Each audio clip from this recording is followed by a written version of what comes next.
$55 billion. So what do you think that kind of money buys you these days? A small country? A whole fleet of private jets?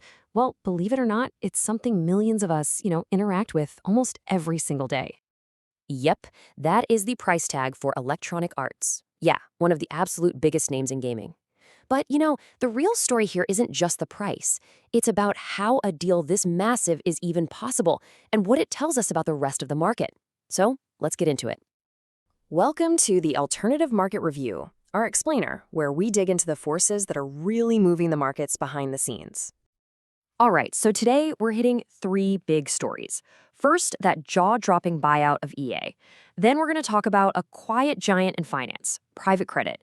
And finally, we'll look at this fascinating clash between bubbles and what the smart money is doing.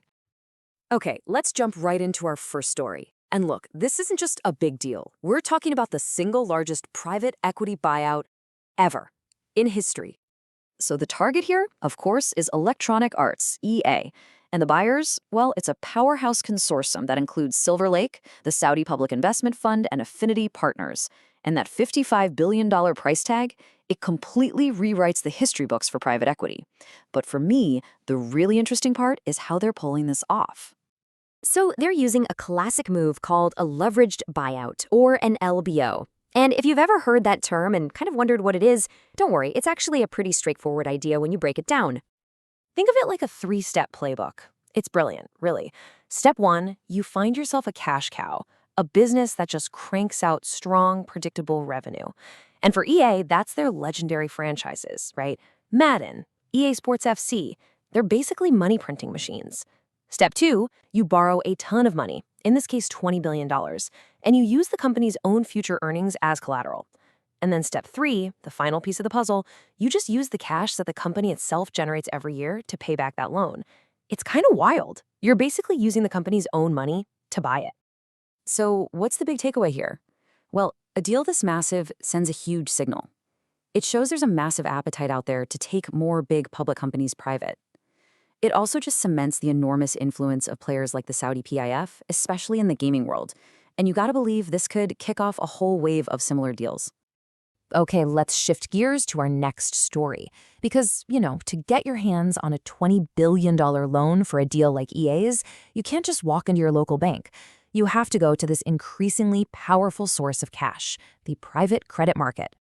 And the growth in this space, it's just explosive. We're talking about a market that is basically just lending that happens outside of the traditional banking system, and it's projected to hit, get this, an almost unbelievable $5 trillion by 2029. All this growth is leading to a really interesting new kind of partnership. Instead of competing with each other, big banks, like JP Morgan and Citigroup, are now actually teaming up with these private credit funds. It's a strategy they're calling co-lending, and it's all about working together to finance these absolutely huge corporate deals. And, it makes sense why it's happening. The companies borrowing the money get way more flexibility. The banks still get to earn fees and stay in the game, and private credit gets to fund even bigger deals. It's a win-win-win. Or is it? Well, there's a catch. Regulators are starting to get a little nervous.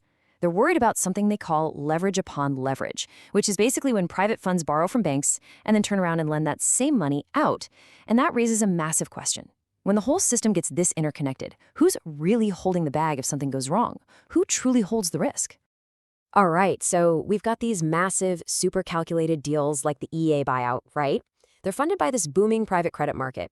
This is what you'd call smart money at work. But at the exact same time, there's this totally different, almost opposite trend that's just dominating all the headlines. So on one side, you have the smart money crowd. These are the investors focused on those proven, cash-generating businesses, just like we saw with the EA deal. But then on the other side, you have this incredible, almost frenzied excitement for high-growth, super high-valuation sectors. And the poster child for that right now, of course, it's AI. And this is where some analysts are starting to raise a red flag. They're seeing these multi-billion-dollar deals where it looks like AI companies are basically funding their own customers. And it's drawing some uncomfortable comparisons to something called vendor financing, a tactic that was super popular right before the dotcom bubble burst. That's where companies would lend money to their customers just so they could turn around and buy their products. You can see how that artificially pumps up the sales numbers. So the potential fallout here could be huge. If these massive AI valuations do turn out to be a bubble, and if that bubble pops, the shockwaves could ripple through the entire tech sector. You'd probably see a massive flight to safety, with investors pulling their money out and running towards those safer, more established assets, exactly the kind of companies the smart money is betting on. So that leaves us with this final, really fascinating question.